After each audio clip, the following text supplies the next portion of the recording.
Hi everyone, this is Ding Ting with Xinhua News Agency.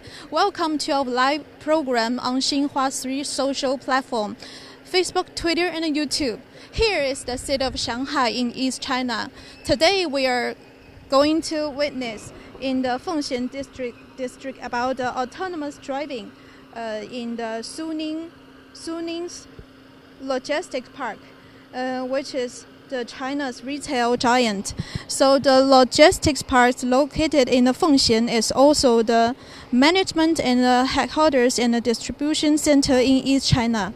So the park here covers an area about more than 250,000 square meters, and it was officially put into use in the May of 2015.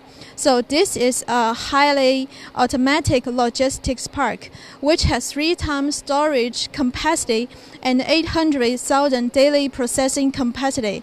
So today we're going to witness Sunning's autonomous driving of the heavy truck. It will realize the fully autonomous transportation from one logistics park to the other. So today the guest who joined our live program is Fu Qiang. He is the VP of the engineering. Hi, Fu Qiang. Hi, nice to meet you. Hi. So we can see the heavy truck parking there. Yes. So is there any difference from the traditional truck we have seen before? Yes, absolutely. So on top of the traditional truck we have, you can see on the front we have 2 LiDAR sensors installed on the left-hand side and the right-hand side. Okay. And also on the bottom, there is a millimeter wave radar. You can also see that on top of the truck, you see 5 cameras, and 2 of them are a pair of the stereo cameras. There are also 2 antennas at the top to receive the Beidou navigation system satellite information. So we can see the sensors clearly, so we can step forward into it, right? Yes, let's go. Okay, we can see the sensors here. Yes. There are 2 in the front of the heavy truck. Those are the LiDARs. What is the LiDARs work for? Okay, so LiDARs actually they emit the LiDAR, the laser lights. So what the model that we use can emit 16 beams of the laser lights, and it has a 360 surrounding view of all the information that is surrounding the truck. We have both of them so that we do not have any of the blind spots. It can basically view both of the left-hand side and the right-hand side, and it's very low so that it can detect all the obstacles, including pedestrians and other vehicles. How to ensure the accuracy of the route? Yes, that is a very good question. So that is why you see different models of the cameras. So we have cameras setting differently on the shutter speed, on the apertures, and like different focus, different lenses, so that it provides the redundancy. Some of the cameras are very good at like detecting the lanes. Others are better at detecting the obstacles. We use 5 of them so that we can work like 24/7 with all the work conditions in rain, with fog, on the mud road, or very high speed in the tunnel, or like imagine all the scenarios that you can. Yes, and today we will also make the demo of whether the heavy truck can see the obstacle and successfully overcome it, right? So safety is always our primary focus. Yeah. That is why not only we have the cameras, but we also have the LiDARs and the millimeter wave radars. So basically we have 3 sets of the sensors just to detect the obstacles. So we can see the truck is ready to move, and there is no driver on the seat. Right. No driver on the seat at all. So we basically, to continue the previous question, we have the drive-by-wire enabled on the truck. Drive-by-wire meaning that all the traditional truck can only be driven by the steering wheel and all the pedals, the brake pedals and the throttle pedals. But we did the customization. with altogether with the truck company, of course. But then we have the drive-by-wire enabled for this truck, meaning that we can basically use any of the calculation unit, a laptop or like a designated unit to send all the electric signals, the digital signals that controls the maneuver of the truck, to tell the truck to accelerate, to brake, or to steer. And as you can see, the truck actually drives very, very smoothly, because in this park, we want to set the speed limit to not drive too high. But in previous days, we actually tested it to drive up to 80 and 90 kilometers per hour. Okay, so that's the experiment on the highway. Yes, we did the experiment on the highway to test the speed limit. Still this truck, yes, right? Same truck. The same truck. Okay, so how's the speed now? We see quite slow actually. It's at a low speed. Yes, it turns to the low speed because actually you can see that is a very sharp turn. At the very end of this road, we tell the truck basically to do a 180 degrees turn, so that the truck can turn back and drive. It's turning back now. Yes. So it's turning back, and it will drive towards us again, so that on the next ride, maybe you and I can take a ride on the truck to have a better view of what the truck. I'd like to have a try. Yeah. To see whether it's comfortable when the truck meet the obstacle and then make the sharp stop, right? Yes. Also, you can see the very big difference between a truck and a passenger car is that when it turns. So for a passenger car, the U-turn is actually pretty easy on this type of road. Where for a truck, particularly for the truck with a cargo, the length of the truck is like quite long. Yeah, it's quite long. So it takes. How long is about the? Oh yeah, this is over 12 meters. Okay. Yeah, it can go easily be beyond 15 meters. So when you do the U-turn, it's actually a very complicated maneuver. Even for an experienced driver, it takes time. So, but again, for the artificial intelligence, as soon as it learns what an experienced driver do, it can perform the same behavior very easily. Yes, and maybe reach 2 times faster than the human recognition of the speed.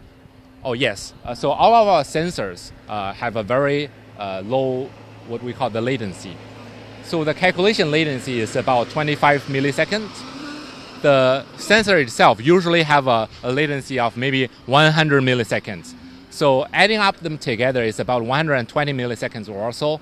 We're comparing to an ordinary driver. Even the fastest response time, for example, an F1 Formula 1 driver is about over 200 milliseconds response time. For an ordinary driver, it can easily go up to 300 or 400 milliseconds. So the response time of our sensor and our algorithm is far better, like twice as fast as an ordinary or like a Formula 1 driver.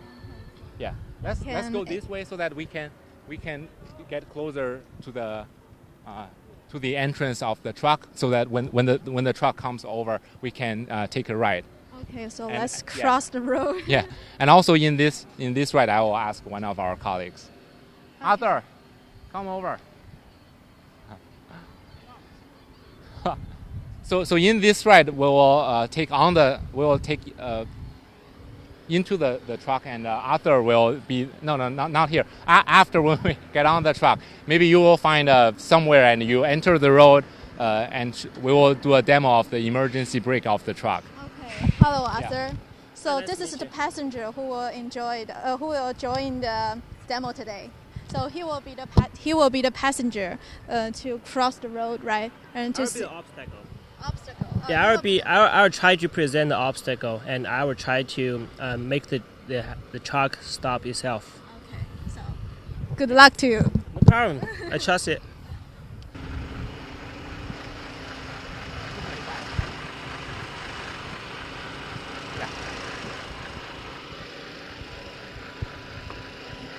So one of the staff just get off the truck to let us to have more seats. Lady first. Okay, thank you.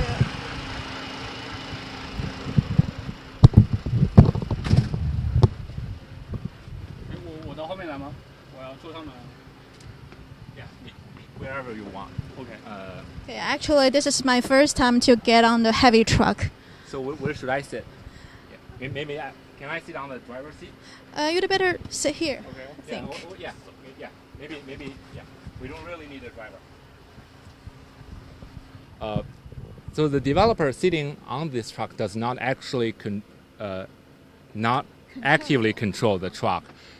We can Just collect. Yeah. The data. He collects the data and because he's mostly interested in the data we collect during our run. Okay. So he actually does not necessarily need to be physically here, but anywhere he would like to be as long as he can collect the data. So you can imagine that in the future nobody like literally nobody is in this truck. Okay, so it's time for us to move. Yeah, maybe we can stop. Hopefully I didn't break anything. Let's go. Yeah. I'm a little nervous actually. Yeah, you see? Okay, so we can see. Yeah. It's moving. Yeah, the steering wheel is moving, yeah.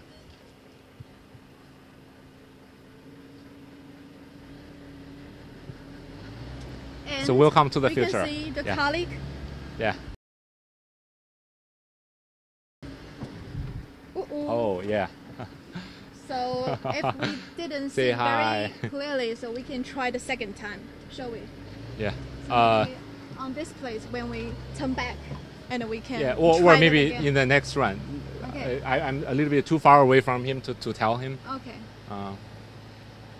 Yeah. So you can see that you can see that the steering wheel actually it steers a little bit. That is the similar way when human is driving. Yes. Even though you are driving a very straight road, but actually you can feel that the road is straight, but it's not that flat, right? Because on this logistics park, actually the road has been heavily used by the heavy trucks. So you can see that the left and right, you can see feel the tilting. That is why the truck needs to be very carefully adjust the steering angle so that it keeps our driving line very straight. But even driving straight is not that easy. Considering that a few days before we drive it on the highway at like very high speed, it's even more complicated. Okay. But unfortunately, in this truck, we can only demonstrate the low speed. The length of this road does not support us to accelerate that much. Yeah, this is a U-turn that you can experience in the truck. See that even when the human drives, the width of this road is very challenging for even a very experienced driver to do the U-turn at once. Narrow. Yeah, it's very narrow. I mean, I don't drive very often, but even for me, it's hard to imagine. Okay. Like, yeah. It's a big tax to you. Yeah.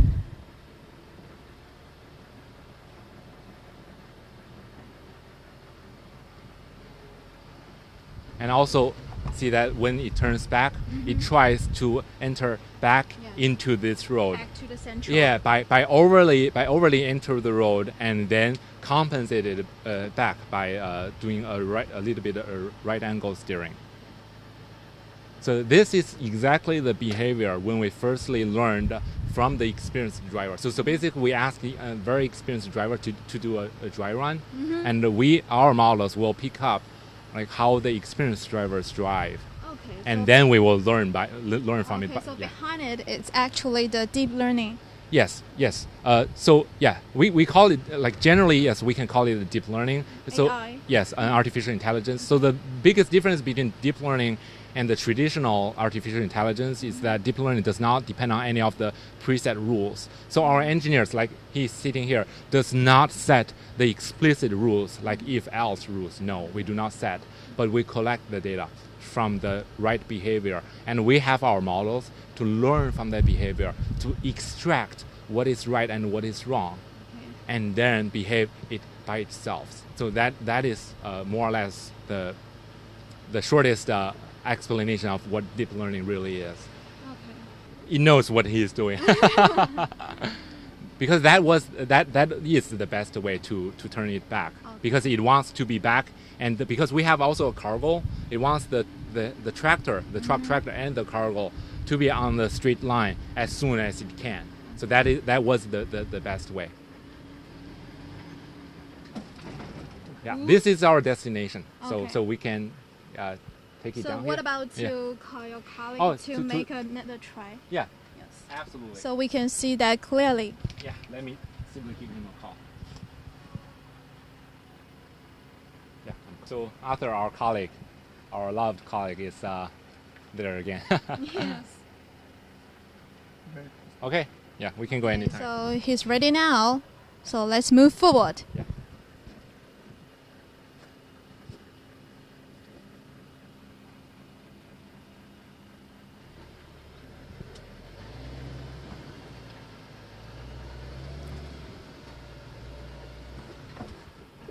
Uh-oh. Okay. Okay. Thank you.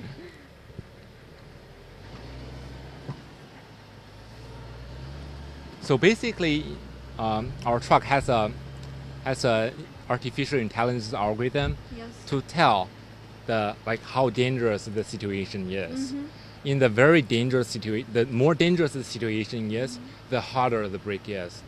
So the previous time, you can see our colleague Arthur is there about I don't know, maybe 10 meters away. So the brake is I would say it's like in between soft and hard. But on the previous run, when there was a bicycler in front of us, because we detect that he's moving away, so we did a more of a conservative brake. We simply deaccelerate, and if the bicycler stops in the middle of the road, we'll do a harder brake to make sure that we do not engage any of the collision. Nobody gets hurt, and nobody gets scared.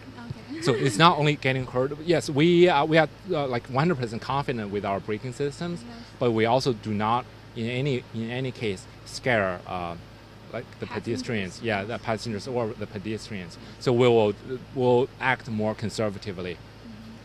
But when Arthur crosses the road, because he actually stopped in the middle, so we have to do a hard brake, and we stop to the static, and then we wait until he moves away, and then we resume the driving. That is our current scenario. Have you ever estimate or calculate how much manual power or the cost it will help you to save by the heavy truck? Yes, we actually did the calculation. So there are multiple sources to save the cost. So one is because it's safer, it reduces the insurance costs. Many of the big logistics companies actually insure themselves. So by having much lower rates of the accidents, we reduce the insurance costs. And secondly, it's the fuel consumption. Because we drive at a more like an experienced driver, compared to an inexperienced driver, we save about 15% of the fuel, the gas. And third is the labor costs. So we can reduce the number of the drivers from 2 to 3 to 1. So we only need one driver, or we can call it a keeper to the car, to each truck. And in this way, basically, so all of them three combined together, we estimate is about 15 to 20% of the total reduction to the hub-to-hub transportation. Now we are back again. Destination. Again to our destination. Yes. We can see that at each route we almost have exactly the same, the same path. Yeah. Well, of course, unless there's someone just passing by. Okay, so today actually is the very first day of the heavy truck. Yes. To realize the autonomous driving. Yes. Okay. Yeah. Yes. Today is as far as I know, today the demonstration today is actually the first time of L4 hub-to-hub drive. So basically, what we can see here is that we start from a logistic park, and we also have the capability to stop at the logistic park. And the experiments that we have done in previous days also demonstrate the capabilities of driving in other scenarios. Yes. Okay, thank you. Thank you. Thank you, Fuqiang. Thank you. Thank you very much.